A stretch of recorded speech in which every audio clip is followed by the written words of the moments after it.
Good morning, Africa. Good morning, Nigeria. Good morning, Ondo State. Good morning, Akure. Good morning to you, our esteemed listener, wherever you're listening to us from. It's time for Glow Focus, your mid-morning conversation program where we take you through Nigerian dailies. We bring to you topical current issues doing the rounds in Nigeria. And of course, we bring in a particular topic of discourse for the day. That's what makes it spectacular, where you can also be part of it to air your opinion. We bring in analysts that help us dissect the issue of discourse every day, weekday. We bring in analysts who know their onions, usually a round peg in a round hole. And today is not an exception. So today we are looking at tackling a heavy one today. U.S. directive to embassy staff to leave Abuja, and listing of 23 states as do not travel.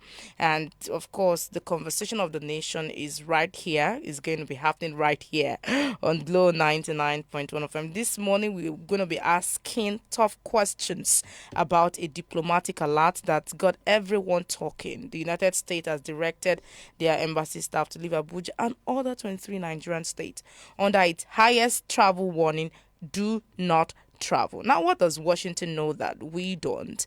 How serious is the security threat? And what does this mean for Nigeria's image, investment, and ordinary citizens in those 23 states? We'll be looking at this and more today on the program. My name is Comfort or Molafe on behalf of my co-anchor. My name is Mike Alimo Bafemi. Good morning, Nigeria, and many thanks for joining us. We hope you walk on the right side of the bed and you're all geared up for work. And of course, on Glow Focus, your mid-morning conversation program, we will definitely address a topical issue in focus again with resource persons. And of course, we'll review issues in the dailies just as we have them on national news tabloids to keep you abreast of the latest. Random facts in history will refresh your minds as will make your morning much better. Many thanks for joining us. All right, very quickly, Halim, yesterday, something happened yesterday. Okay. On my way home from work, and I want to give a thumbs up to the anti-kidnapping, squad. The team, they are doing so much on Oda Road. Yeah, particularly. Of course, we're essential workers, and sometimes we get to leave office beyond 7 p.m., or beyond, yes, that's a slated time, 7 p.m.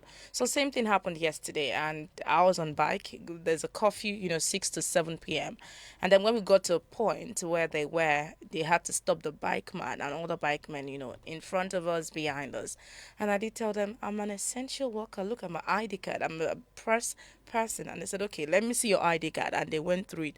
And it's okay, you can't go. So because of this person, proud to now, the bike man had been telling me, madam, if they arrest me, They won't let up they pass. no go let, they go carry my Okada. I no get money to go bail my, things like that.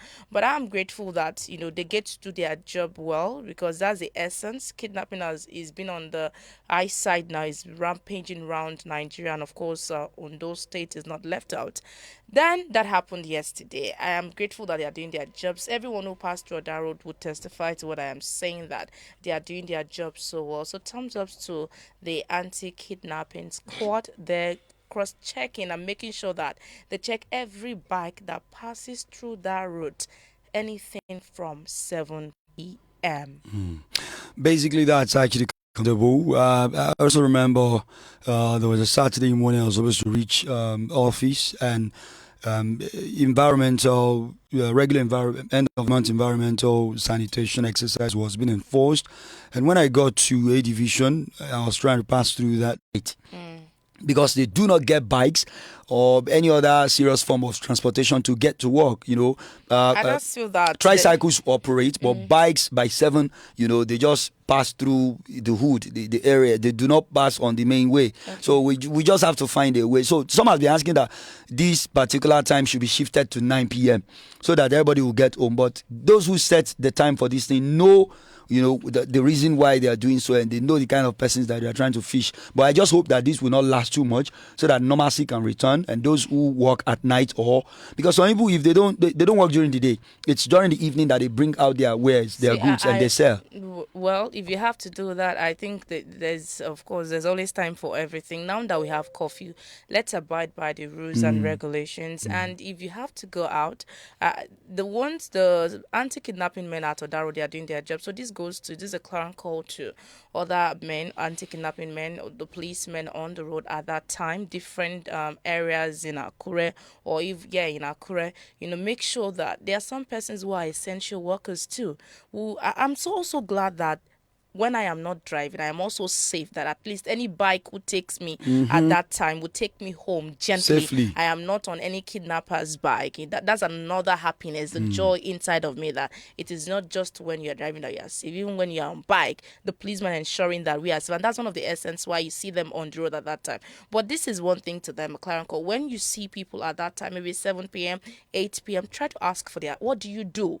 Let me see your ID card. If they cannot produce tangible things, do not let them go. Because it's not just me. We have other journalists in other radio stations, television stations, even doctors, medical doctors, who would be on night duty, and they have to be where they're supposed to go to. They're supposed to be at their station, or at their hospital. Please ask for their ID cards to ensure that the person you're allowing to go, is someone that is worth it, not the other way around.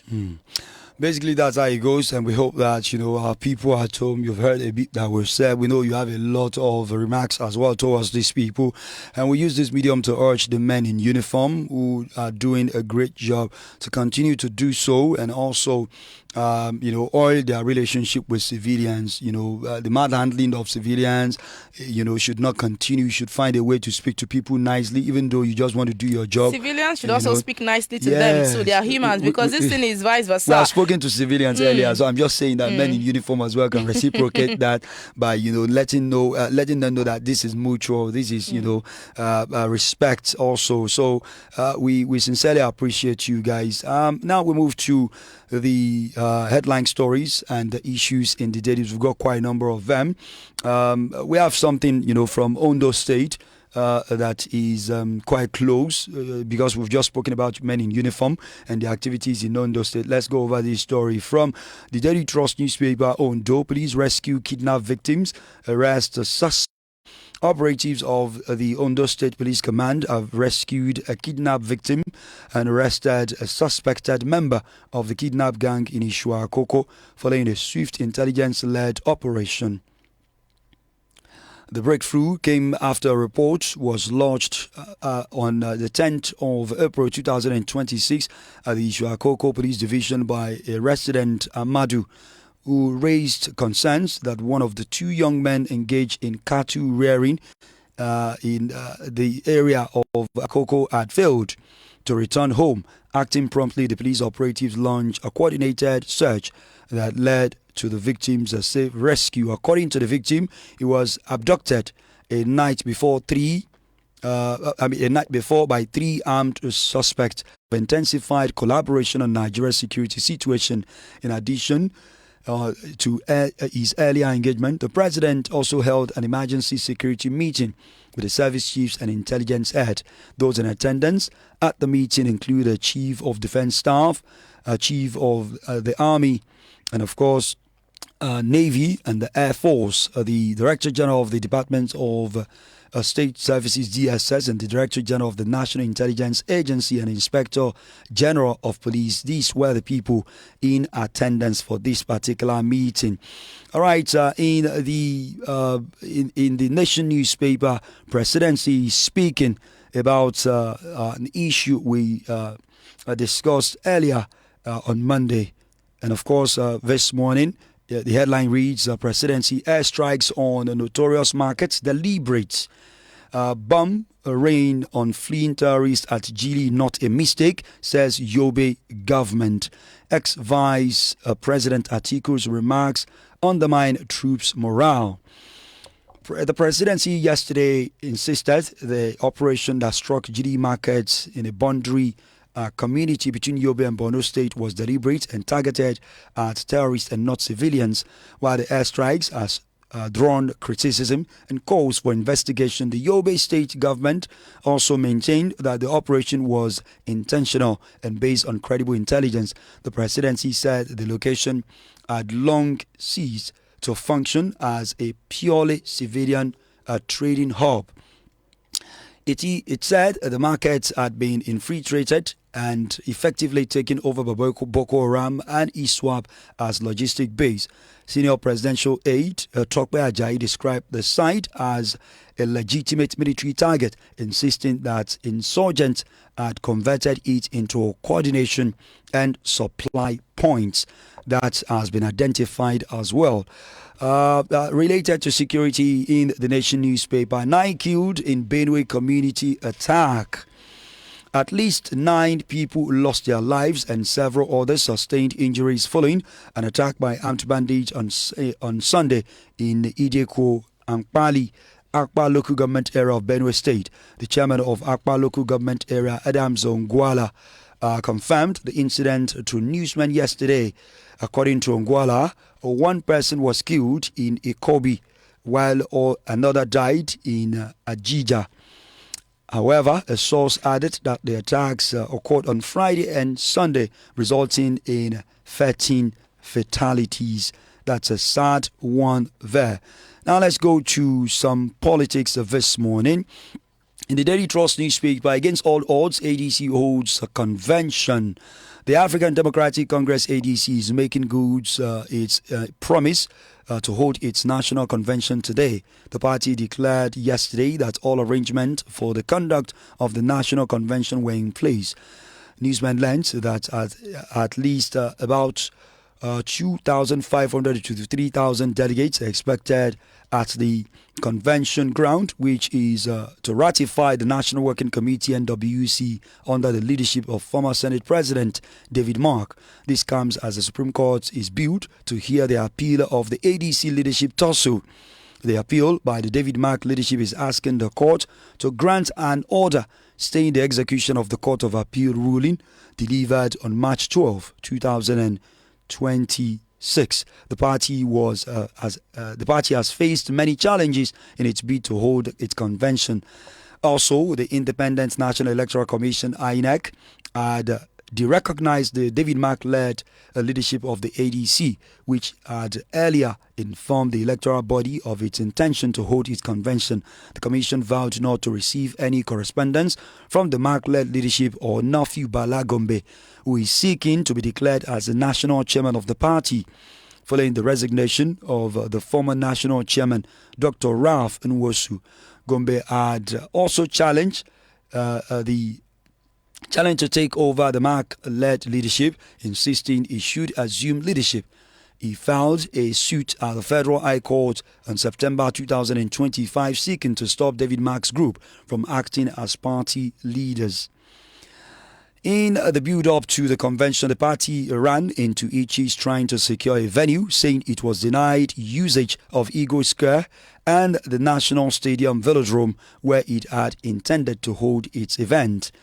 Ologbo Dion said many hotels turned them down once they realized it was ADC. The party accused the present administration of trying to frustrate effort to hold their convention.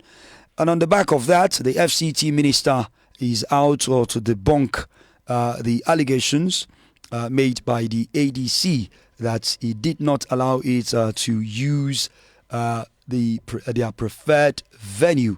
This has been said by the... Okay, let's look at that story in the Punch newspaper. Convention venue row, Wike dares ADC to prove application. The Minister of the Federal Capital Territory, FCT, Yeson Wike on Monday challenged the African Democratic Congress ADC to provide evidence of its application to use Eagle Square, dismissing claims that authorities blocked the party from accessing the venue for its national convention. Wike, who spoke with journalists during an inspection of the ongoing project in Abuja, said no formal request had been submitted to his office or any relevant authority, insisting that the venue remains open to all organizations that comply with established procedure. The minister's remarks comes amid allegations by the ADC that he was denied approval to use Eagle Square or the velodrome of the National Stadium Abuja, claims Wike described as unfounded and an attempt to court public sympathy. These are the early stories that we have this morning. Let's react to them. Comfort before Yes. our analyst comes in to look at the stories too. First, I would like to commend, the men of the Ondo State Police Command for arresting a kidnapper, at Akoko area to be precise of the state, and then securing the victim, acting promptly, to call. That's another thing, having to, gone are those days where you call policemen, tell them something is happening or you're suspecting something before they get to the scene, the kidnappers would have, the It damage would have ties. been done. Let's Mm. not even limit it to the kidnapper, damage would have been done. But this is a good one. We're recommending that they do more. And The presidency is out to defend the action of the Nigerian Air Force, NAF, that's actually bombed over the weekend, bombed GD Markets, a border community. And of course, the another media aide in the presidency, Ajayi, is out to say that they were not after civilians; that they were rightly after anti-state, persons who had, taken over that market.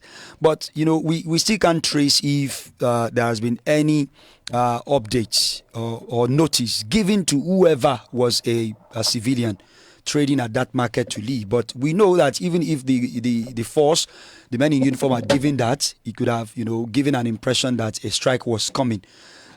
You as a public affairs analyst, what do you say to this kind of action? Because Atiku and major opposition persons, as well as some concerned Nigerians, are not happy that that attack took place, because there was a report on Daily Post on Monday that 200 civilians were affected.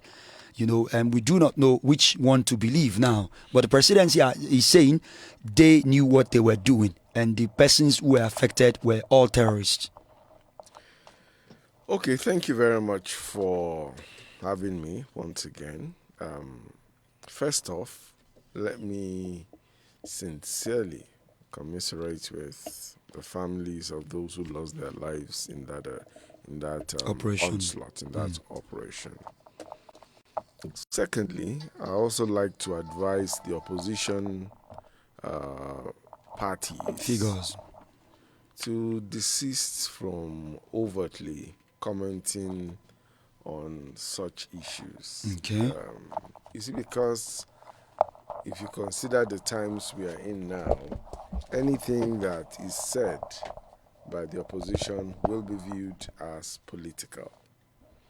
So let them allow all other people to deal with the conversation and not give an impression that the things they are saying Jumping on everything. exactly are politically motivated. Having said that, look, the presidency will naturally defend the Nigeria Air Force. It's natural.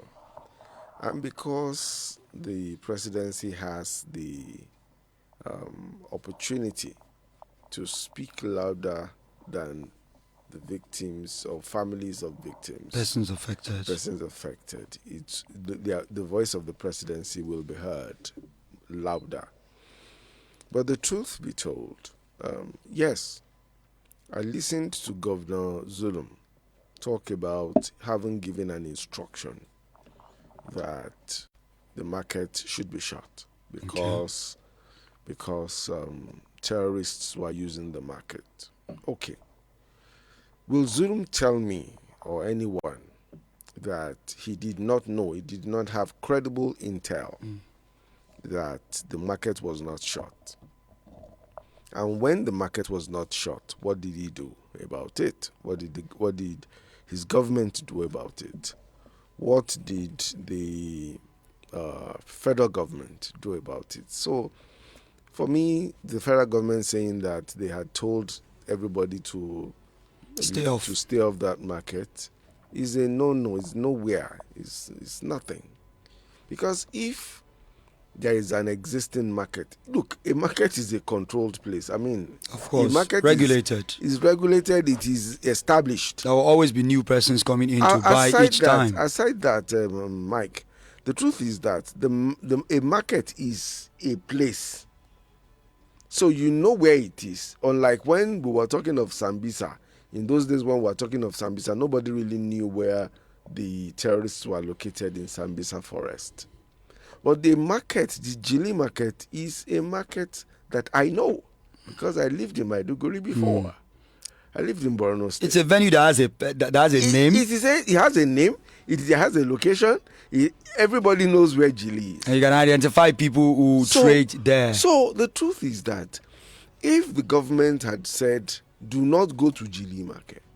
Okay, I remember about 2 months ago, the governor of Anambra State, Professor Chukwuma Soludo, gave an instruction that, look, the Monday market, where everybody's where the sit at home, where the sit at home thing was actually being observed. He gave an instruction that if he comes here next Monday and does not meet anybody trading on a Monday, we will shut that market, and for the rest of the year nobody will trade there. So you either trade or close. So the next Monday when he went there, everybody, or at least most people, opened their shops. That's how to be a governor. That's how to be government. You don't make mistakes and then give excuses. That bombing of civilians in that market was an error. Don't you think we should also wait for families of persons affected? Or you think their voices will not will be suppressed? Who will hear them? Which medium will they use? Is it the Borno State medium where the governor has said that? So you think the government of that state is managing information? Because that is simply the case. Because if the government did not act when it should have acted, then it is careless or insensitive. And in fact, comments like the place was used by terrorists, so we bombed the place, and when we bombed the place, there were civilian casualties, is insensitive. Comfort, how about the complicity of the persons there too, who might not be terrorists, but why trade at a place when at a place well infiltrated by terrorists? No. Before Comfort's response to that, Mike, that is the place where they earn their livelihood. Terrorists are everywhere. Okay. Look, don't make it look like Jili Market is the only place where terrorists are. Borno State is a place infiltrated by terrorists. Do you know for how many years the terrorists were in Sambisa Forest? Do you know? So before they became, before the government started targeting them. Exactly. So the thing is this: let's be frank and let's be fair. Look, those people went there to trade. And because government did not take any... Look, talk is cheap. A government can say anything. But the truth is that it is action that makes people comply with directives.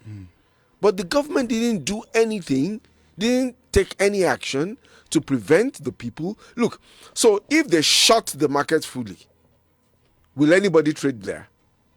Is it possible for anybody to trade in a market that is padlocked or shut or something, or where the government has put security operatives? If the government felt that the terrorists were really, really, really in that location, it should have shut that market. That is how to be government. Don't you think it was more like a bait, for the terrorists, allowing them to do their thing and then at a calculated time? Yes, allowing them to, still trade. Go there to trade. You are giving terrorists bait. Because I mean, for them, number one, they had told civilians not to go there. It was a no-go area for civilians. Comfort. Look. Don't let's make excuses where there are not. Are you concerned that if the government continues because like this, or you are concerned that the government will not be able to bomb any place? That's not the point, Mike. Look, let us situate it properly. Okay. Now, I am governor, of Borno State. if I was governor. You know there are bad eggs somewhere. No, not bad eggs. They are terrorists. But terrorists are not bad eggs. Terrorists are mindless criminals. They are not the everyday armed robber. Oh. Their goal is to maim, To kill, to end steal, lives, and to destroy. To destroy. What terrorists have been sharing your major. What? Do you know who terrorists actually are? They bomb, they kill without thinking. Do you know how many people die every day in the hands of terrorists? Look, this is what government should have done, and this is the sensible thing government should have done. Look, if as governor you had credible intel that you are now proud to say, you should have shut that market. As a matter of fact, if you are a serious government, you will go into that market with security forces and make it a base. And make it a. Thank you. You're just talking. That's common sense leadership. You can redeploy. You cannot our governors cannot continue to behave as if they don't understand what governance is. They shouldn't be. I was even going to ask you, Mr. Akim, any idea what leadership is. I was even going to ask you if that bombing solves or cuts the tie. It does not with do the nothing. Others. It does not do nothing. Instead of going undercover, picking one or two persons who can lead you to more, syndicates. Mike, let me even tell you something. There is a likelihood that out of all those killed, maybe more than there probably were no more than 4 terrorists. So let's be frank, as government, and that's why we are not solving this problem. Looks to me like on this terrorism matter, government is hiding behind one finger. Let's be frank. Do you think America would have? Don't you think America would have done same that the federal government did? Does America clear the ground? No. Listen, you see, the circumstance in every community is different. Okay. And that's why we keep saying that there is complicity in most of these communities where terrorists, kidnappers in Nigeria operate. You must understand. That's why you are governor. And that's why the Constitution says very emphatically, the first responsibility of a governor or president is to protect life and property. It's about the only really serious job you have to do. So if you are governor and you have credible intel, look, Borno State and the entire Northeast has been the hotbed of terrorism, kidnapping, and all of these crimes. So if you are governor and you have credible intel, because he has come out to say he had credible intel, and what he did was to give an order that people should not trade in the market. What about acting that order? Look, our governors must act, not think, just think and say. Our governors are speaking too much. They are speaking bala bala bala too much. Let them act. All right, let's move on. Protect this country. Let's move on. ADC, against all odds, is holding its convention today. And there seems to be a back and forth, between the FCT minister and the ADC leadership, because they are saying that they tried to secure 2 venues in Abuja, and those venues they were not, encouraged to secure those venues. And Wike is out to say, okay, they should produce a receipt of their application to any of these venues, and if they were denied, because the venues are quite open. This is not the first time this is, being alleged or happening. During Jonathan's administration, the opposition too did not, get most of the grounds that they needed. You hardly see them in, open grounds in Abuja that belongs to the federal government and all of that. So this is not a new trend. Yeah, I'd like us to, look at the implication of not maybe allow, because this has been alleged. It has not been proven. So why would the ADC make up something that is not real? And why is there the trend of sitting governments not allowing because in Akure it happened during that was preparatory activities towards election. I think the PDP had to go to a roadside, a public place to do their, because they could not access the Freedom Park and other places. Why does this thing happen? Why? Okay. See, I would like to, attend to that first. Number one, I sense political undertone. One, Wike did say that they are yet to get approval, and the ADC National Publicity Secretary Bolaji Abdullahi says that they are intentionally withholding the approval to use Eagle Square. Now you see it intentionally, you're not giving out, the approval we're not for too it, sure and then now. you are telling us that they don't have the approval. You have the power, the mandate to give them the approval. You're yet to get, and they've applied for the application long before now, and yet you are yet to give them approval, and they are supposed to use it. And you're saying that they are trying to sabotage your image. You're trying to allege. I feel that there is a political undertone, and intentionally Wike did not allow them approve that place for the ADC to use. Aside that, this is just to me it's more like a jamboree. ADC, they are yet to put their house in order, and I'm going to reiterate it again that a house that is divided against itself cannot stand. All they want to do, I see it as a jamboree, yeah, but this is just an excuse that Wike is not allowing them. Even if they do their convention, their house is still not in order. So Okay, why so Let's hear why from let's you, remove the them? analyst. Comfort. I understand your analysis because you're not a politician. Okay, you are a politician. No, I'm not a politician, but I understand politics. Okay. Now, let me tell you something. In politics, there is no house that is not divided. There's none. They all patch. Anywhere in the world, They all patch around. there are always factions in every political party. But not as visible as that No, of the no, no, ADC. no. When you are not in government, or when you are in government, it is easy for you to cover your mess, because rather than the infighting, everybody is looking to the person in charge to give them appointment or patronage or whatever. So the mess of the party in the ruling party is not always obvious.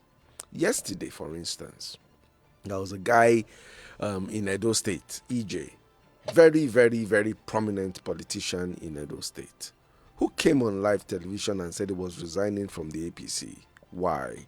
Because the person who was initially his godfather, that is Comrade Adams Aliu Shiomale, had even suddenly started working against him.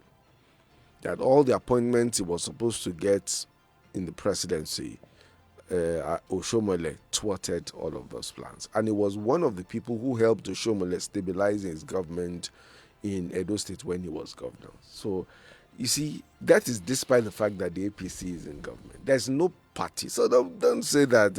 No party is too clean. It's not even There's too no clean. clean party. Every party is dirty when it comes to factionalization. Every party. Let's look at the trend. But now let me tell you something. I'll tell you a story. In 2003, no, was it 2007? Governor of Rivers State then, Peter Odili, wanted to be president. The PDP was in government then, but Obasanjo didn't want Odili to be president because Odili is also from the south. He had done 8 years as a southerner, so he felt that the baton should go to the north. So he favored Yaradua. But of course, Odili felt he was the best to take over from Obasanjo. So he went about this campaign, and he was the only person who actually taught the 36 states of this country as a presidential aspirant of the PDP. Eventually, long story short, the day was set, so they went to Abuja. Guess what? All the hotels that Odili had booked for his men, for his supporters, he had booked the hotels. The hotels were fully booked. He booked his own hotels, and he had receipts. But guess what? When I was in Abuja to cover that the convention, I was in Abuja. Suddenly, we just noticed that all Odili's supporters couldn't have access to the hotels booked for them. So they started patching in different places, some outside and all of that. But guess what? The following morning, we heard that some things had happened, and Odili began to campaign for Yaradua. Now, because he was, according to what we journalists gathered, he was shown some files. So denying venue is a forever thing. Once you're a government in power, you control everything. No hotel, no event center wants to incur the wrath of the sitting government. As a matter of fact, it's not just the government spaces that have been denied them. Even private spaces in Abuja have said no to them, even though they don't have any booking at all, because the presidency has told them so. And that, of course, we know what... Are we sure? No, now, look, if I want to do a convention, you know what a convention is? In a convention, you bring people from all over the country. Yes. So if I want to do 2,005 to 3,000 if I want to do a convention, I'll be very stupid not to secure a venue, Abi. Ahead. Who does that? So I'll bring people from Sokoto, from Kebbi, from Yobe, from Ibadan, from everywhere, from Lagos to Abuja, and ask them to sleep on the floor. So you're also saying that there could be efforts to destabilize, their need to... That's the point. It's straightforward. Look, when they wanted to do their first, when they initially coalesced, there was an attempt to get the International Conference Center. Okay. But they were smart at that time. Instead of just getting approval for the International Conference Center, they got the approval actually already for the conference center. But they suspected, because don't forget, El Rufai had also been FCT minister before. So he understands the game. He was FCT minister when Obasanjo did what he did to Odili. So he understood the game. So they already secured another venue, and that was what saved them. So while the government was thinking that they were going to gather at the International Conference Center, they were actually gathering at another venue. But those are, political actors playing with public facilities. Is that not what we do in Nigeria? Let's look at the ADCs. It be the right thing to be done. It is the wrong thing, but that's what we do. Right. So how do we correct it? That's how politics. How do we correct it? When good men are in government, that will stop.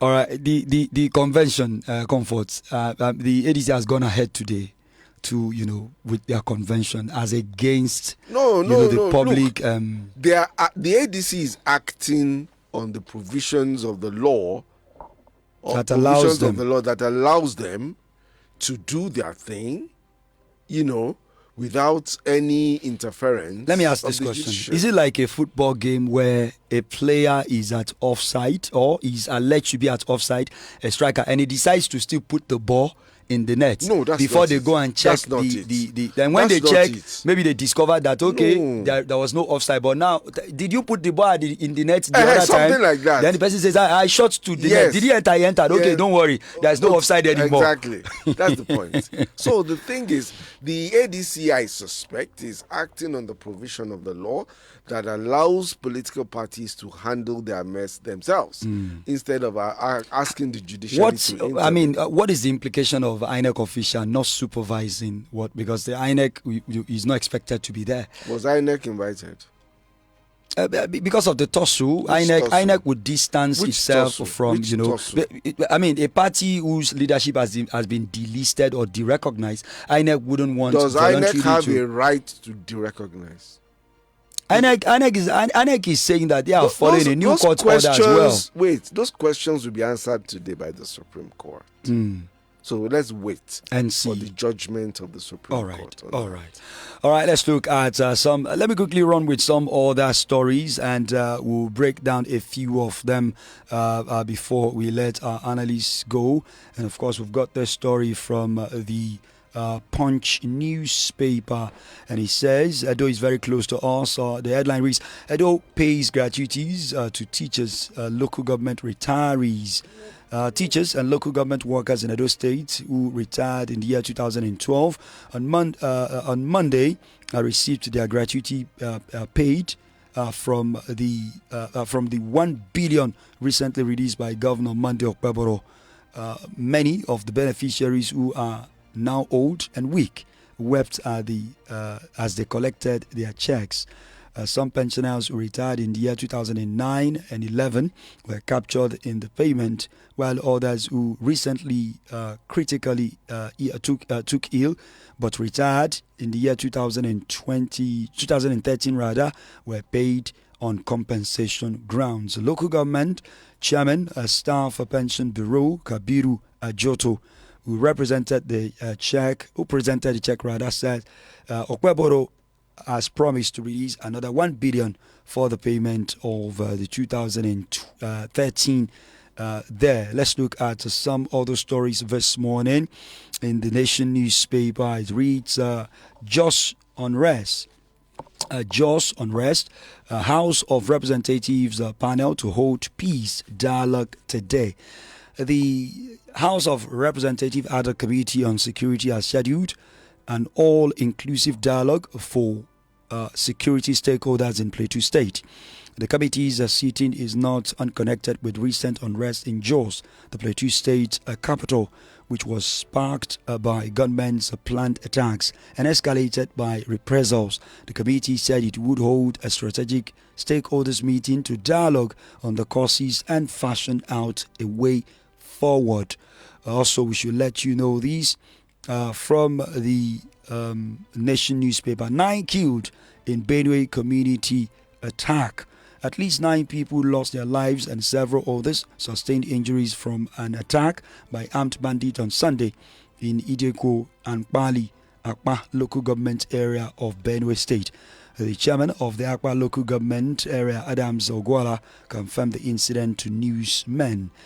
To other stories this morning that we've seen so far, also in the Daily Post newspaper, Ebonyi crisis brews at the Federal College of Agriculture over emergence of 2 provosts. Crisis is brewing at the Federal College of Agriculture, Ishiagu, Ebonyi State, following the emergence of 2 provosts at the college, Dr. Jonah Nwabuisu and Professor Agu Ekwe. Nwabuisu was appointed acting provost of the college last year, while Ekwe was appointed substantive provost on the 10th of this month. Those are some of the stories we've seen. This could be a good one too in the Daily Post newspaper. NAD confirms commencement of commerce arrears payment for resident doctors. The Nigerian Association of Resident Doctors announced the commencement of payment of long-awaited arrears arising from the review of the Consolidated Medical Salary Structure (COMMES) for its members. This was disclosed in a communication to members by the association's publicity and social secretary, Abdul Majid Ibrahim, who confirmed that the disbursement process is already underway. Edo State paying gratuities. We said it on Friday, I guess, that people who have worked tirelessly for this country should not be begging, to be paid the rest of their monies. How do you see this? I see it as a good move, but then we are not there yet. 2013, you're just paying 2013 gratuity in 2026. That's 13 years interval. And the 2013, in fact, they're supposed to be 2012. You have families who are still expecting gratuities. Wait, hold on, Alim. They're saying they're paying from 2009, 2010 to 2012. And then the spokesperson was saying that the governor, Monday Kobolo, is going to add another 1 billion naira on compassionate grounds. It was for those who retired in 2013, 13 years ago, and those who were ill. Alim. Mr. Akinwumi, you've been a government worker before. Of those who are working for us. I mean, how does he work around gratuities and all of that? Are there laws that tells the government to pay immediately or a number of years? Before analyst, I'm just suggesting that on the day we get it right is when you retire and you start getting your gratuity almost immediately. That's when I know that Nigeria is getting it. What's the framework? But for now, we are not there. And I've said it before, I'm still going to reiterate. For the next 5 years, I'm not even sure we still have the same kind of leadership that we have. We won't get there, even in the next 5 years. All right. She's so concerned. Let me thank Governor Monday Okpebolo for approving some funds to pay on compassionate grounds. But that shows how much of a joke Nigeria is. We have left the level where we are jokers in Nigeria. The country itself is becoming a joke. Okay. So, but my pain, my disappointment is with the Nigeria Labour Congress. As a matter of fact, I think the NLC should be scrapped. Why? It has overstayed its usefulness. It is a completely toothless, irrelevant organization.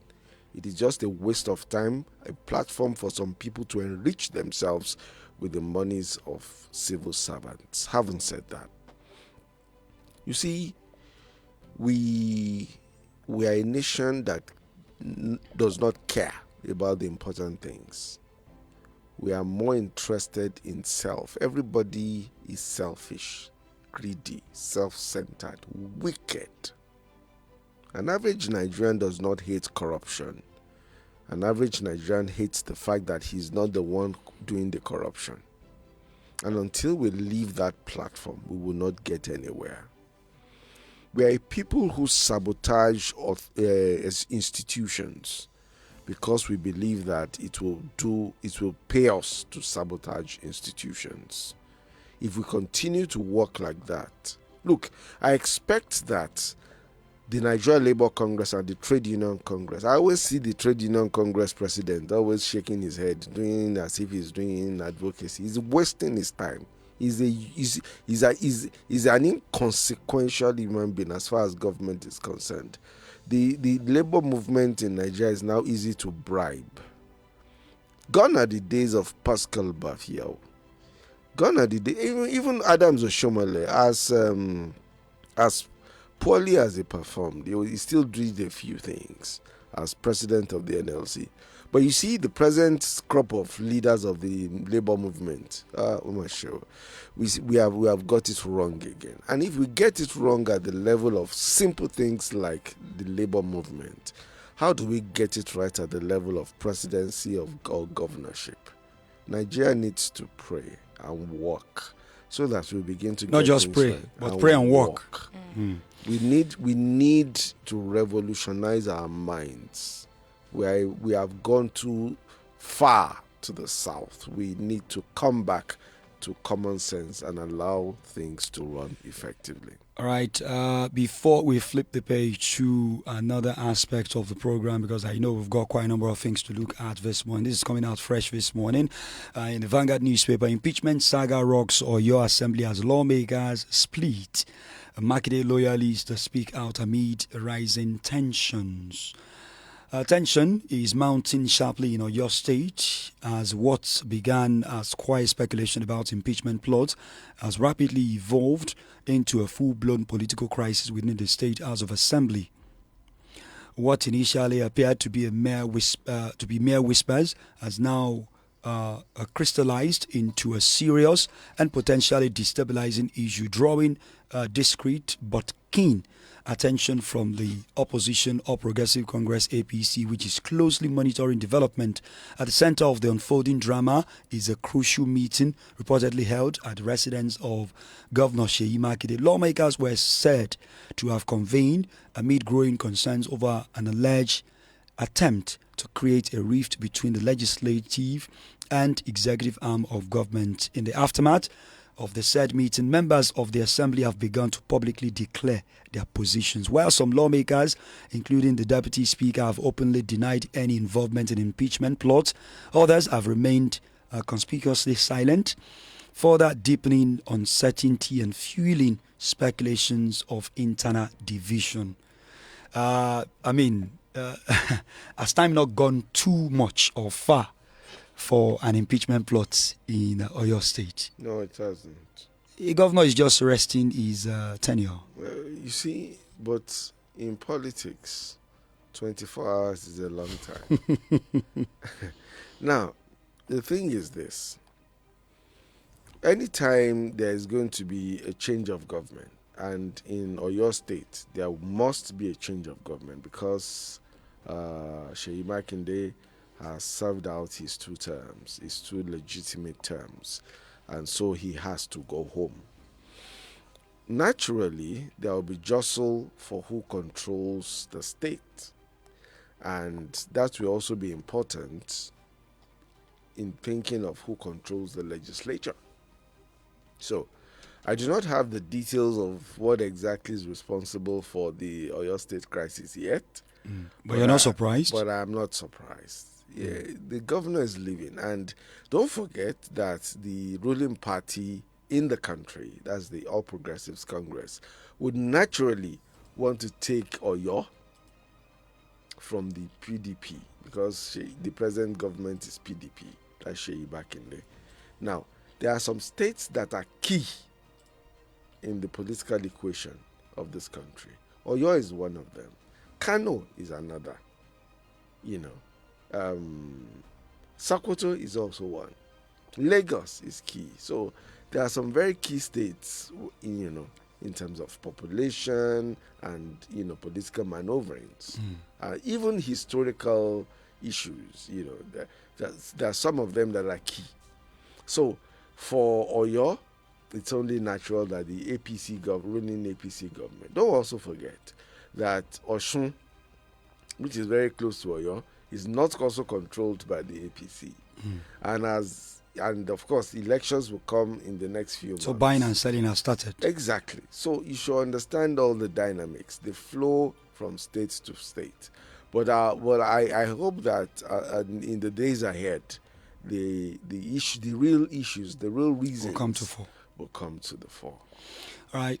Thank you very much for being part of the program this morning. We sincerely appreciate you, Mr. Akure Abuja, a media executive and a public and social affairs analyst. And of course, we hope that, just like Comfort said, in the next 5 years, we will still be confident about our country, Nigeria, and that's all. Because Ndume has said this morning that to wipe out insecurity in a country should not take more than 6 months, with a government that is willing to work and make things, go around.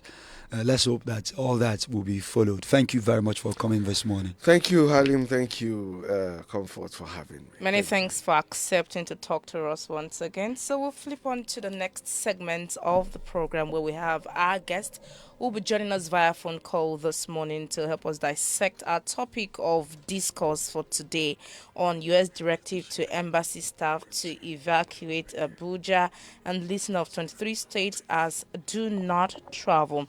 It's a pleasure having Professor Naoma Yasins Iwu, a professor of comparative politics, strategic studies, and conflict resolution, join us in a moment on the program. Remember, you can also be part of the conversation, and the numbers to call are 0805 551 1110 or 0706 677 1822. The program continues shortly. Please stay tuned.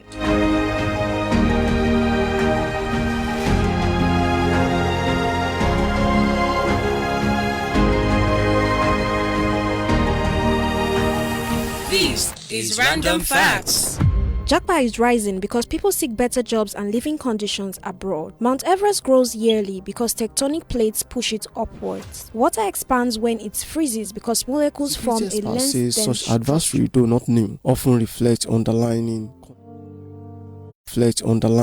concerns about safety, especially in regions affected by insecurity, banditry, and kidnapping. Speaking on the development, a public affairs analyst, Adeniran Obembe, described the directive as a serious signal that should not be ignored by authorities, noting that while foreign governments have the right to protect their citizens, such warnings can negatively impact Nigeria's international reputation and economic prospects. Where American citizens have been told to vacate Nigeria because of insecurity, nobody takes that lightly around the world. That's not a joke. Whether it is true or it is false, once that narrative is being pushed out by the US government, everybody around the world takes a cue, they take sensitivity from that, and they know that this thing is real because they believe that the US has crucial intelligence. They don't just speak flippantly. The US will not just come out and say things that they have not verified or they have substantial evidence about. The Nigerian government knows how negatively impactful this could be, so they're taking steps to speak with the US to soften that conversation about Nigeria no longer being safe. Obembe added that beyond the image implications, the adversary could discourage foreign investment and reduce international engagement movements for urgent and visible improvements in the country's security architecture. There are certain global world powers that are well recognized. The US is one of them, UK, France, Germany, Canada, all of those countries. By the time they speak favorably about any country, that naturally pushes up the image of such country around the world. Same way, conversely, if you look at the flip side of this scenario, once all of these global powers, if they speak negatively about your country, it brings damning effect. It pours cold water on everything positive that your country is trying to achieve. Investors generally look at those indicators for them to be able to relate with any country. In a similar vein, another analyst, Sambelo, emphasized that the development highlights persistent security challenges in parts of the country, urging the government to take proactive steps to address the root causes of insecurity, including unemployment, poverty, and weak law enforcement structures. The US directive to close its embassy at Abuja and listing other states as states that are not safe actually tells a whole lot about the security architecture of this country and how well the security architecture is not well structured and things aren't actually working as they should work. And this is to tell you that the government has failed in providing accurate security for its citizens. Analysts agree that while the adversary may have diplomatic and economic implications, it also presents an opportunity for Nigeria to reassess its internal security structures and rebuild confidence both locally and internationally. Ayodamo Ogunrinde reporting for Glo FM.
Thank you very much for staying tuned. You can be part of the conversation, and the numbers to call are 0805 551 1110 or 0706 677 1822. Yes, in a couple of minutes, we'll have a professor join us, Professor Yansens Naoma Iwo, a professor of comparative politics and strategic studies, as well as conflict resolution. It would help us dissect, the issue of discourse for today.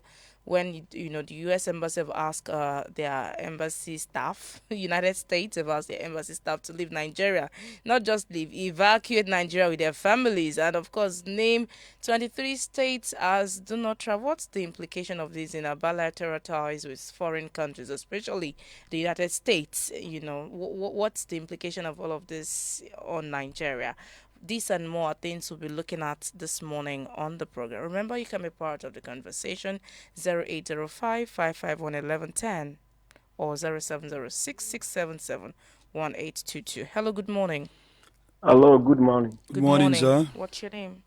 My name is Tosi. I'm calling from Awo. Many thanks for joining us, Tosi.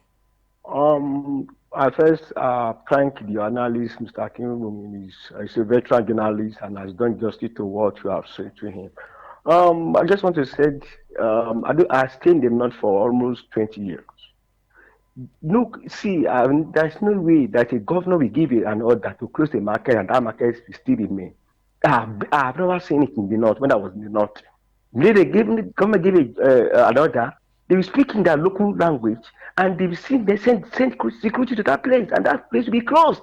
To me, I don't believe it because I've stayed there. I know immediately everybody will abide by the order of the governor. They know it in the North, so I don't believe that statement just to cover up statement. To me, it's a cover up statement. Then, secondly, on the issue of the ADC conventions, There's no law in Nigeria today, as of today, that said they should not hold this convention. There's no law.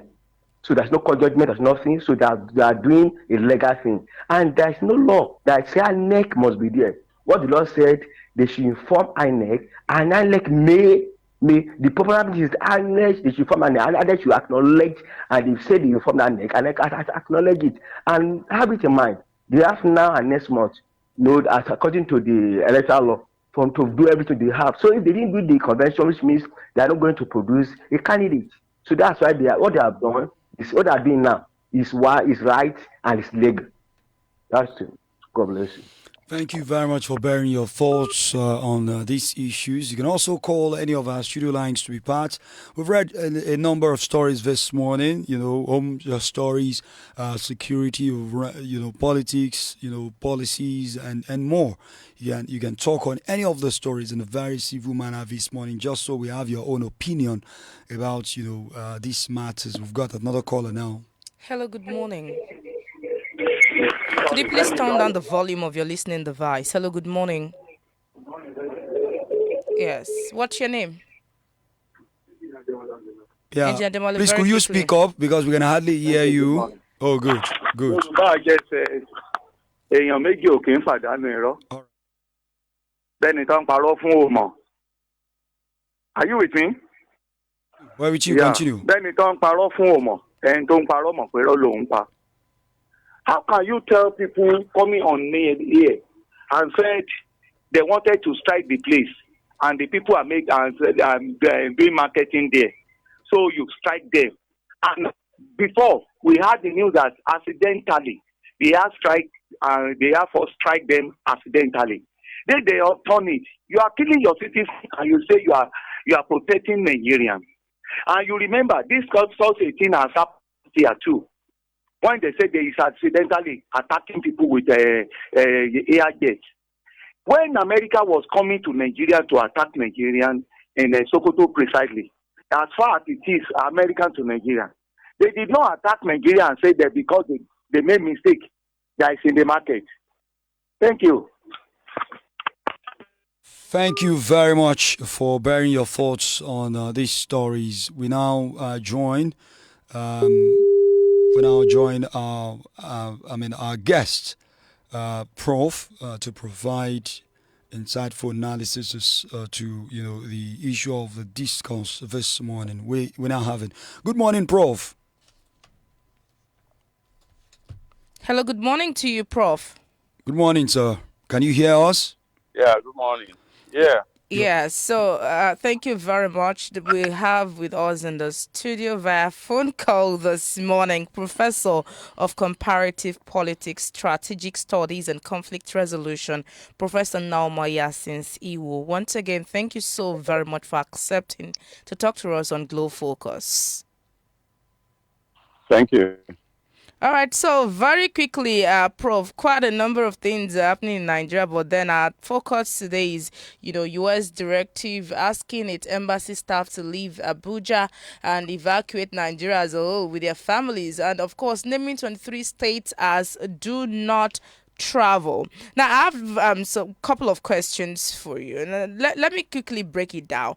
On April the 8th, 2026, the U.S. Department of State authorized, the voluntary departure of non-emergency U.S. government employees and family members from U.S. Embassy Abuja due to deteriorating security situation. Now, not a full evacuation. The embassy in Abuja remains open, but with limited ability, to provide emergency services, and then non-essential staff and families may also leave. Core diplomatic functions continue.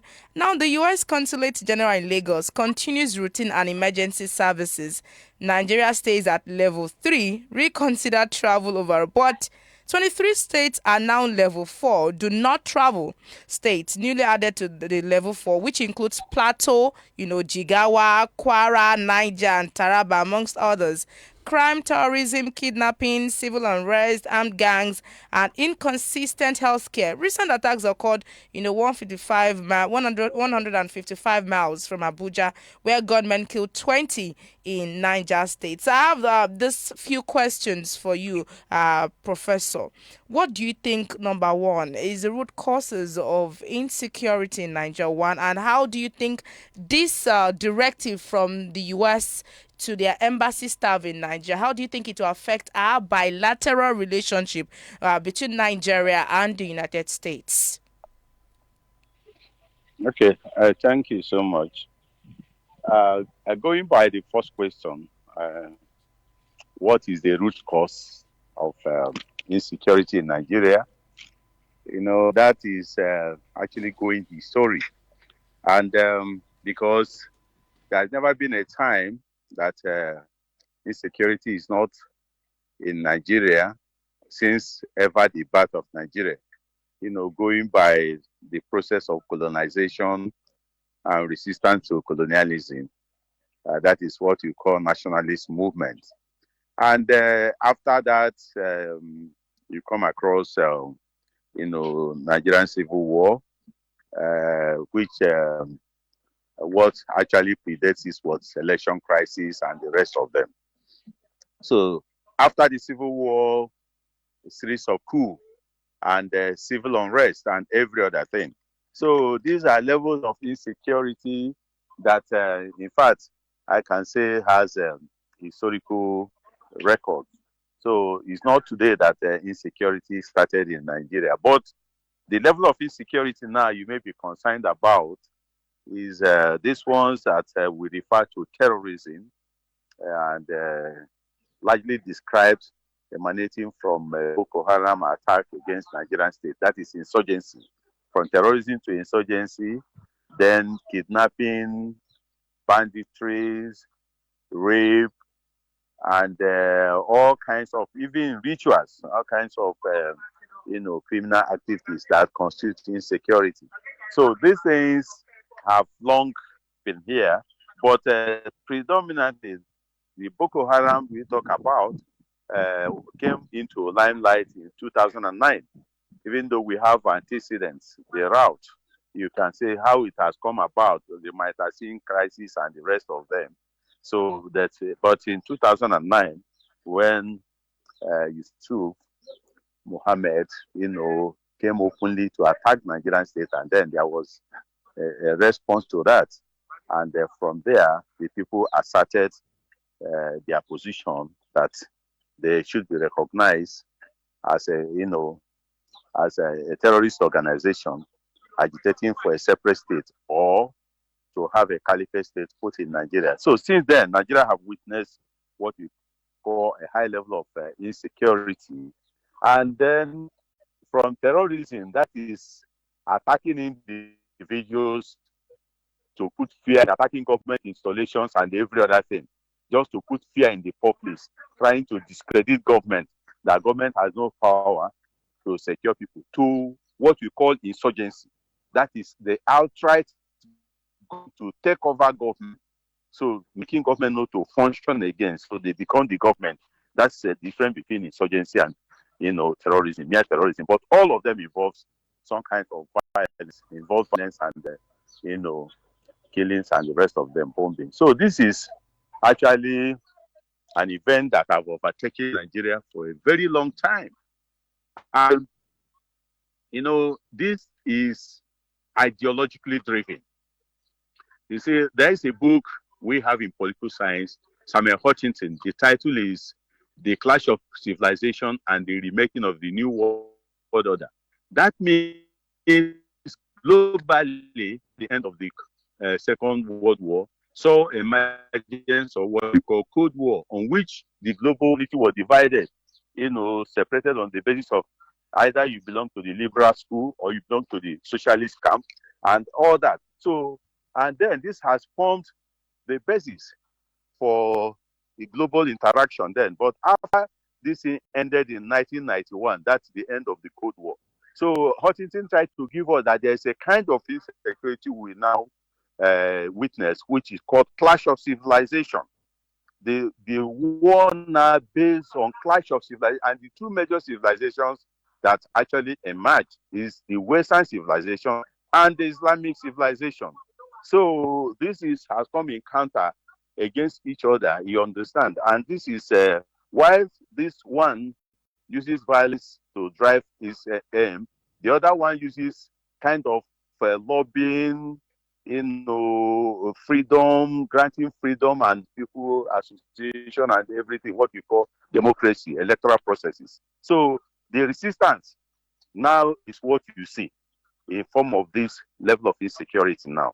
Okay, that is what I can say, because the insecurity in Nigeria, the root, you understand, I have given you.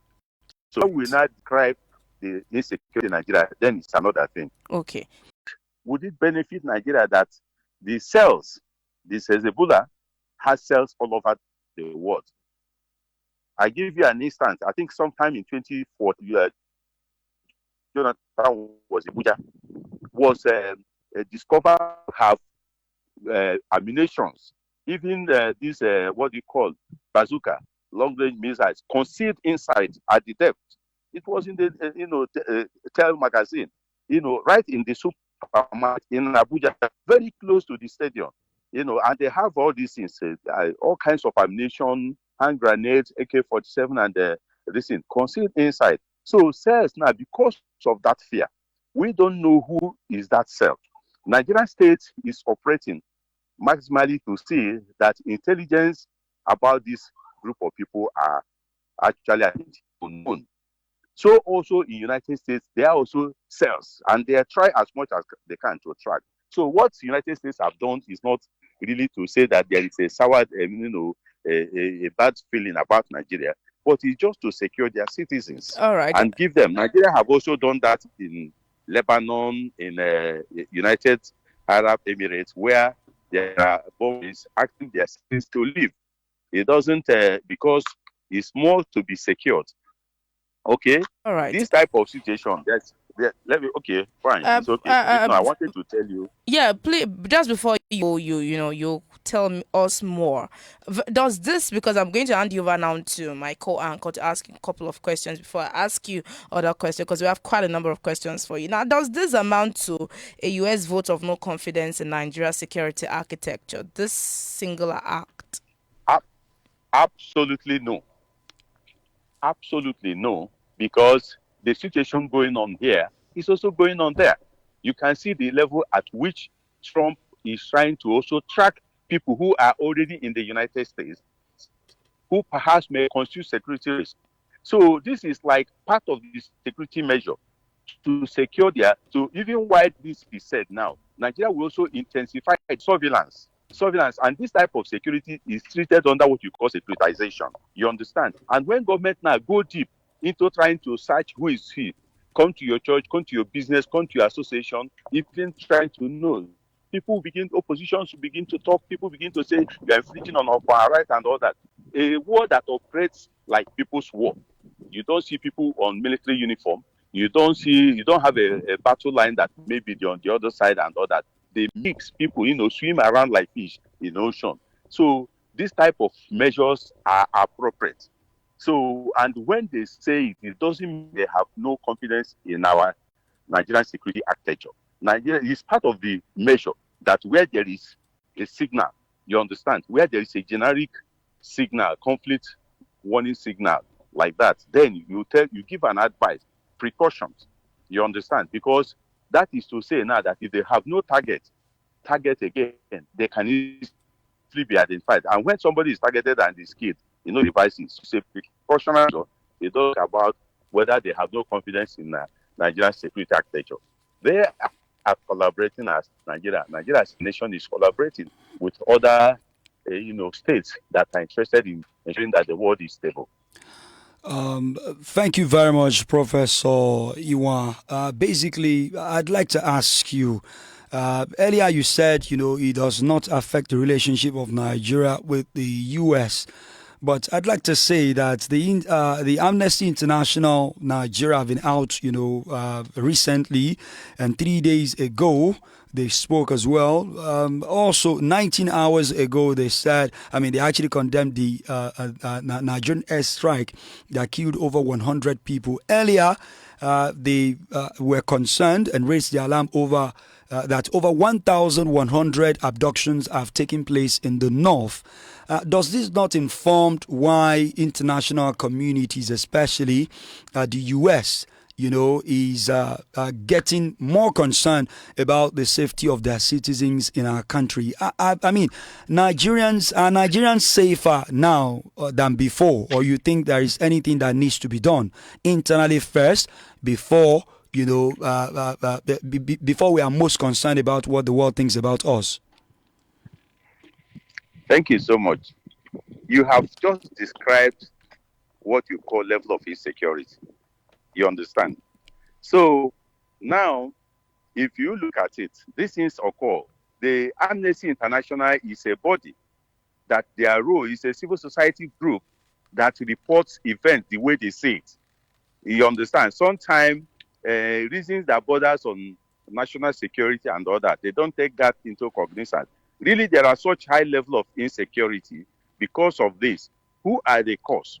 You understand? These are people who have seen, who show sympathy for what is going on elsewhere, or who actually feel that Nigerian state should be brought down. Okay, why they are doing this? It doesn't mean that American as a country in their foreign policy have problem with Nigeria as a country with our own foreign policy. You understand? But the question is that the security here, Nigeria will seek assistance where they need to address those challenges. Even also looking inward, I talked about cell. This cell, sometimes you need intelligence gathering. And this intelligence can come from people where you have a whole lot of people who have sympathetic to group like this. What happens? You understand? There is no country in the world where security is government affair alone. You understand? But fine, we have to get a kind of sophisticated intelligence gathering machines working with human beings to identify this act.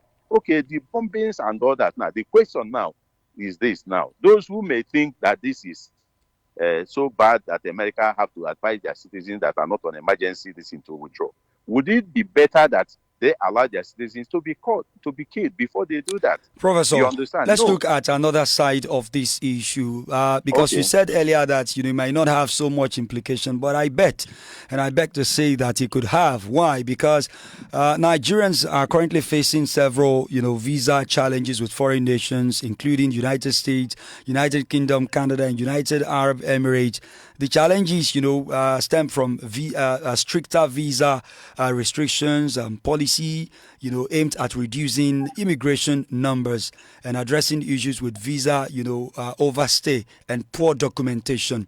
Because a lot of Nigerians on social media would go online and also lament about the treatment they've been meted with in other countries. Why? Because in the country, our own country is not safe, and it puts Nigerians outside the country in bad light. And, an average Nigerian is suspected anytime they get to any embassy. Don't you think those form part of the implication of, the crisis at home? Thank you. These are implications. But you measure the implications and what type of implication. Even whether positive or negative is implication. That grammar, we must hold it constant. But this thing now you are talking about, like the U.S. immigration policy, does not target any country. But I have told you now that the nature of insecurity now, that is largely ideologically driven. People need to be real scrutinized, examined properly before they are allowed, because you don't see it on the face. They masquerade, disguise under what form. So having some kind of restrictions or proper scrutiny in assessing migrants, that is no problem. That is no problem. And any country that fails to do that, that country is not security conscious. It's not security conscious. I think Nigeria should also, you should be concerned now. How do we see that our porous borders, that where people just trek in and out, you see, no border, you don't talk about border, it's borderless border. How do we have electronics device that can identify people, How do we get the communities around there that can also do the same thing which they are doing to us at the embassy, so that we have visa restrictions? At the end of the day, those who are qualified will be given. But if for any reason they don't do that and then allow extremists, we are talking about those radicalized members of the society, extremists, to get into their country and cause mayhem, that means that country see, if you take this issue I'm trying to tell you, there are two contending theories in which you can assess security: the liberal and the realist. The realists wouldn't want to be taken unaware. In fact, that is one thing. And they doubt every human nature, not just because they are pessimistic about it, but instances have shown that if you take things for granted, you get disappointed. So when people, these social media guys, people who fly that I was molested and all that, what is molestation? That you are subjected to proper scrutiny, knowing why you want to leave your country and why you are there, whether you have appropriate paper, and what are your ideological leanings. So to me, it is just that what I think you are in the media, I can call it media framing. You understand? So this is, they frame it in a way that it looks somehow that there is a problem. Nigeria is not a third state. Every country in the world is trying to keep up to the current security challenges that I told you now, two civilizations that are clashing. And with time, these things will come into order. You understand? So with this type of security now, insecurity requires some level of securitization. Freedoms, securitization, the state defines what they call insecurity and then come out with a measure. I'm a professor now. I can be accosted by a policeman. Please, Prof, can we know you? Because somebody else can claim to be a professor when he's not a professor. So I will not feel that, I will not say I'm molested. Why are you asking me that question? No, I simply have to prove that I'm a professor, because some people will even clone my name and clone my picture with ID card and go on the road. So because of this level of insecurity these days, what you call securitization that is properly defined by these elites, you understand, as long as it's done for national interest. So the implication you are talking about now is what you are saying. But it does not mean negative in the reason. It is also trying to strengthen security. If there are such conditions that we experience, it's only trying to strengthen. Nigeria should also try to strengthen the security in that way. Those who cross Nigeria, who enter through airport, sea, land mostly, that because what is going on in Nigeria, some people claim that they are not, and it's absolutely the same. Prof, are you happy with the name? Are you happy with the name that insecurity is giving Nigeria on the map, on the world map? Are you happy with that? No. The question, no. But that does not mean that insecurity will not be there. And that does not mean that Nigeria is not contending with it. If I go historic, I tell you that Nigerian state is stronger and even doing well. Because let me give you one instance, a quick one. All right. You see, these bandits that are raiding communities and killing communities, if it were in the traditional setting, those days, why they raid communities, those people will never come back there. They settle. You understand? But these days, the state will go back and push them back. You understand? And get the people back to their place. So the thing is that when you act, what Nigeria needs to do is to step up the ability to actually respond immediately, proactive, or even get the culprits arrested even after any incident, because this is something that takes unaware. But you measure state capacity if they have the capacity to respond to a situation, level of insecurity, or if that is done. Like if you go to the United States and commit a crime, you might run away, but they will track you. It doesn't mean, so people, it's a thing that they do. So Nigeria will go to the extent now of having what we call this. And then, surveillance technology is a bit of patriotism, because the feeling you are having now about Nigeria is also the feeling I'm having. And then when you talk, who are those responsible? They're also Nigerians. Okay, Prof. So that is that. Very quickly, thank you because I'll almost ask you, how should Nigeria's Foreign Affairs Ministry respond to avoid diplomatic damage? You did mention quite a few of them. But then having 2027 elections in mind, and of course the foreign observers, with INEC staff, and foreign observers in mind, does this advisory complicate 2027 election monitoring? And will international election observers avoid the 23 do not travel states? Won't this hurt the credibility of our nation? Anyway, that is INEC to decide. INEC have that is their own role to decide, and then as democracy is a global phenomenon, people would definitely come to witness the credibility of our elections. The question is that the government then will definitely provide security for those, and some of these things that occur in the far remote areas. They will definitely come to observe, and the INEC knows how to do all those things. If you remember during the time of Jonathan, the news was that there won't be election in some states like that. These are propaganda. In fact, that is actually what you call, psychological warfare. They put up information to discredit government, and that's why they are acting. Especially anytime there is close to election, you see some of these individuals either sponsored or out of their own feeling try to do one thing or the other to discredit the government. Government knows that, and government put up a measure. So there will be international observers really that will monitor the credibility of our election. I know too well that the states have the capacity to provide security for such personnel, even for our local personnel. So that does not mean that there won't be those radicalized members of the society. Like there's nothing you can do to pacify a person who has decided to die, a martyrdom, person who a suicide person who wants to die. They want to demonstrate. So states, this is why state is created. Let me tell you, this is why the state is created. That's why the government is there, because these things are bound to happen. So government respond and begin to work on how to refine all these things until the people who are actually the main problem are targeted and arrested.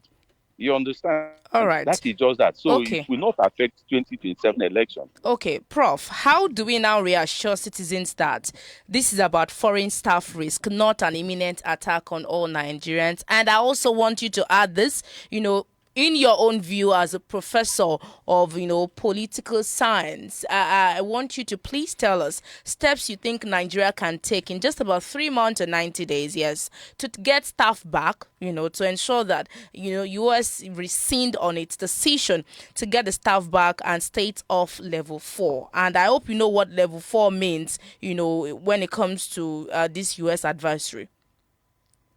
Now, the thing is this: the government, that's the role of government. We have the military intelligence units.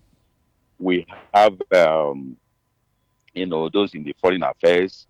And when you talk about emergency, you understand emergency response. Those who are on the emergency, what is that emergency? Emergency could be to respond to issues, demands like visa applications that require urgent attention and all these other things. You see, they did not ask every other citizen to leave. They still keep their people who are there, and most of the applications are done online. You understand? Then, if you require interview, some of these things they devise ways of doing it, and then by the time we also try to get government, I mean, all these corporates, all these guys interested in causing mayhem, attacking innocent people, killing innocent people to discredit government. But as government is moving forward towards being proactive, responding to them, then the situation will remain. But you also know, like the other guy mentioned, international this thing, people talk about the human rights. The time has come when government will likely define what you call human rights, because those people whom Amnesty International try to project this and that, they are the ones who are actually violating these things. So the government will definitely put in place of what will assure the international community that, and it's a temporary measure, that the US embassy will have to be here. It doesn't target any other person. You understand? Your application have to be normal, and then that is just what I want to say, that the thing is not demeaning at all to any person who is actually on the part of security. It's not demeaning to say that a country takes a measure that will secure itself. What caused First World War? Google it. You understand? If the person who killed Archduke was not from that country and they killed him in another country, some of these American citizens and all these foreign countries now, so somebody from far country can come here and kill them here. Then Nigeria will be blamed on it. So these are some of the measures that I think Nigerian government will actually work with government of all these other countries to ensure that their citizens are secured, including our own citizens. You Prof. understand? And we must also have confidence. Okay. We must also have confidence that we are in our country. Then Okay. all this issue of Well, traveling out let's and hope the that, business as a measure, I don't Prof, subscribe to let's that. hope that the confidence that we have in our country will include, our safety, because a lot of Nigerians, do not feel safe anymore, and we in the media have a role to play, to supply timely Absolutely. information, and just like any other Yes. stakeholder. I'd like to make a Yes. reference to a claim that came out in January on the genocide claim in Nigeria. There was a pushback, over federal government's 12.8 billion naira, equivalent to 9 million US lobby deal. It was actually out on a Tuesday that it was revealed that the federal government had engaged in a lobbying firm under a 9 million US dollars contract to communicate its effort to protect Christians in Nigeria to the United States government. Do you believe that, in this claim that the Nigerian government has had to spend, up to that tune just to impress the U.S. government that there was no genocide against a Christian in Nigeria? And do you also, as a professor, believe that there is an ongoing genocide, maybe a silent one, or they are just claims? You see, when people massacre, let's do by conceptual clarification. You see, individuals like you guys in media, I told you about media framing. There is a synergy between political science and media, but I think you want to stay apart in Nigeria. Media framing, those who use media framing to describe the issues, sometimes create the problem. You understand? Genocide, you understand, is higher than just mere war, mere killing. You want to wipe off a particular race. If maybe a target group is seen to have belonged to one religious family, you understand, and the third person is describing it as genocide, and the media fly it with that concept, people will now have in mind of what happened in Rwanda and Tutsi or Bosnia Herzegovina. You understand now, where there is actually a target to erase a particular disease. If that is their intention, will they succeed in Nigeria? No, they cannot, because you don't have that. You understand? And did they also succeed in where they targeted? No. You understand? They didn't succeed. It's just that we have people who are driven by this. Don't you think they succeeded? Because, we have Benway. No, how did they succeed? In that place where they killed all these people, are there no Christians there now? That's what we're saying. We have to ask intelligent questions. Hey, are there no Christians? You see, the thing is this now. You see, like you see these bandits now do, and they go and attack villages unaware. Now, government is coming out with some proactive measures. State police, also encouraging local measures like local security architecture that will also, and then intelligence sharing. Because some of these people that do this. Prof, what you are saying is this, that there cannot be relative peace in the whole world, right? You see, the thing is that how do you even expect it? How do you expect it? The thing is that's why I said if there is, then it's an utopian. Is a realm in philosophy called utopianism, to imagine that something can be. We are even in the most peaceful countries like Switzerland and all that, they still have police. So they still have police that check, because some people can, and even army. You understand? You see, the only thing that government will continue to come out with measures that we continue to. Are you impressed with the measures you have seen so far? Are you impressed with the measures you have seen so far? And how do you?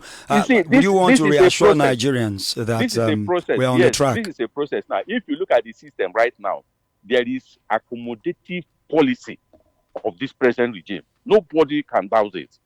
This is unlike the other regime that can talk about all the whole chief of staff coming from one section or one ethnic group. You understand now? When I can say one ethnic group, you don't even say a region, something like that now. So you see a balance of picking people with skill and knowledge and all these things. Do you think so? Some have alleged President Bola Tinubu of picking so many Yorubas over other regions. It's not true. It's not true. It's not true. Let me tell you, a nation must survive when they begin to go after knowledge. These things that are imputed in us, what you call group thinking. Here Yoruba, you say every Yoruba. Why is that person? You look at the competence in that person. Nigeria must try to find what you call, a kind of convergence, looking at ideas and skills of those who are there. See, these are some of those things that some of the unexpected consequences in some of the measures that are put in place to accommodate diversities. So that's why people now, when you hear name, the person there, is he not confident? That's the question. The person there, is he not confident? We go beyond all this level of Rhetorics. interpretation, to say this and that. So the government right now is doing a lot. You understand now? And this is a process. There's something I want to tell you. Governance is science. Okay. Governance is science. It needs time. Sometimes it's not. We cannot be driven by populists. I'm a professor. I major in strategic studies. We cannot be driven by populists. Populists are people that will always tell you government is bad. We, the people. Who are the people? Who are the people? You understand? So when you now push out a government because you are thinking that utopianism, this and that, then when you get there, which institution? You now create your own institution again, and you begin, another populist will come again and begin to push that. We must allow a process. You understand? We must allow a process. All right. So we have Thank built you into very much, democratic. Professor. We can see that you're reassuring Nigerians to be very patient Yes. with the current, leadership in Nigeria, even though a lot of Nigerians are not convinced that the country is sailing forward security-wise. Let's hope that most of these things that you've said will be put into practice because, just like it's the primary duty of government is to protect life and properties, and this is where government, has been challenged the most, especially the current administration. Thank you very much for Thank speaking you. to us this morning on this issue where the U.S. has given a directive to embassy staff to leave Abuja and listing of 23 states of the Federation as do not travel. And we have no other country, here's our country. And if foreigners, you do not feel safe at one point in time, we have to reassure them that we are there. And while we are there, they can also be safe. Many thanks for joining us this morning. Hopefully, very soon we will still, need your counsel and also your insights again on another topical issue. Thank you. All right, we've been Thank you speaking so to much. Professor Nyalma Yacint Iwu, a professor of comparative politics, strategic studies, and conflicts resolution. Thank you very much. Enjoy the rest of the week and stay safe. Okay. All right, that was the professor there. He's spoken so much, about the both sides of this issue, from the security side, also from the government and the actors, anti-state actors as well. We hope a lot of Nigerians will put all these things into consideration and be be on the watch in their neighborhood, because you have to be your neighbor's security while your neighbor is actually your security as well. They asked for what our prof who analyzed the issue before said. He said Nigerians should act fast. How are they going to act fast? When we have people who go and swear and use their finger, put your hand in the ground, say, Holy Ghost fire, terrorists will come and kill them. But now, what are we seeing? Do we have guns? Do you have anything to add back? Let me tell you, they are afraid in insecurity, everything. People are feeling like as if people are foul. Thank you very much. That's how much we can take on this particular episode of Glow Focus, your mid-morning conversation program. Join us tomorrow for a fresh edition between 10 and 12 noon. My name is Mike Alim or Bafemi. Bye for now. Thank you very much for being part of a world of sound, and it is important to say a very big thank you to Professor of Political Studies and Comparative Studies, to Professor Yacint Iwu, for accepting to talk to us, and to you, our esteemed listener, we're part of the conversation. Thank you very much. A very big thank you to the entire production crew, beginning from the executive producer of the program, Dr. Ezekiel Akonde, and to the producer of the program, Akiwumi Abodunde. My name is Comfort